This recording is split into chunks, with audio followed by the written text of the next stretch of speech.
Hey guys, and welcome back to my CCNA 200-301 course. Patrice is here, and in this video we are going to review Virtual Private Network or VPN. Are you ready? Let's get started.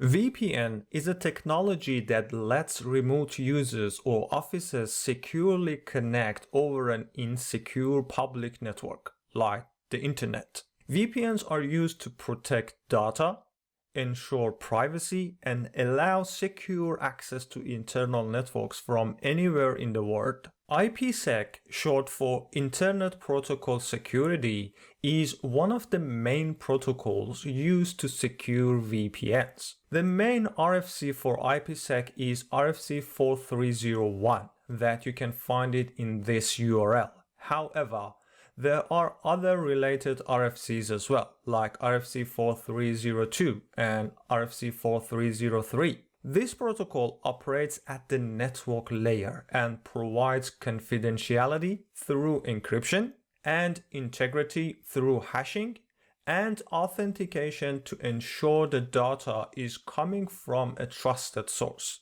Think of IPsec as a secure tunnel that hides and protects your data while it travels across the internet. Let's start with site-to-site VPNs.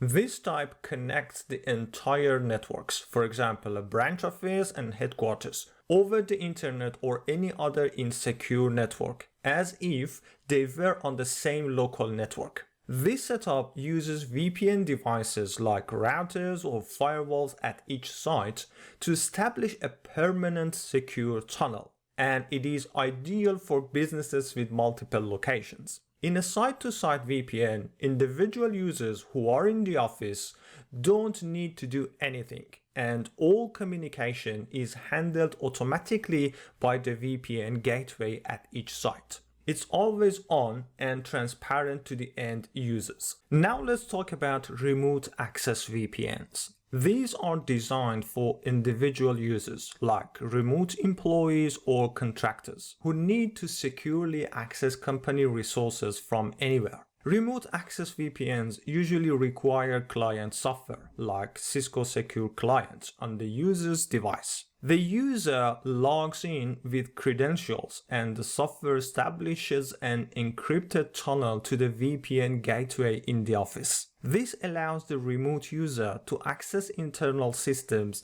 just like they are inside the office. For your information, these days many organizations are now moving toward Zero Trust Network Access, or ZTNA for short. ZTNA enforces strict identity-based access only to the specific applications or services a user needs, helping reduce the attack surface and improve security. Alright guys, this was our today's video. In this video we covered exam topic 5.5, describe IPsec remote access and site-to-site VPNs. In the upcoming video I'll be talking about port security. I wish you enjoyed today's video and see you in the next ones.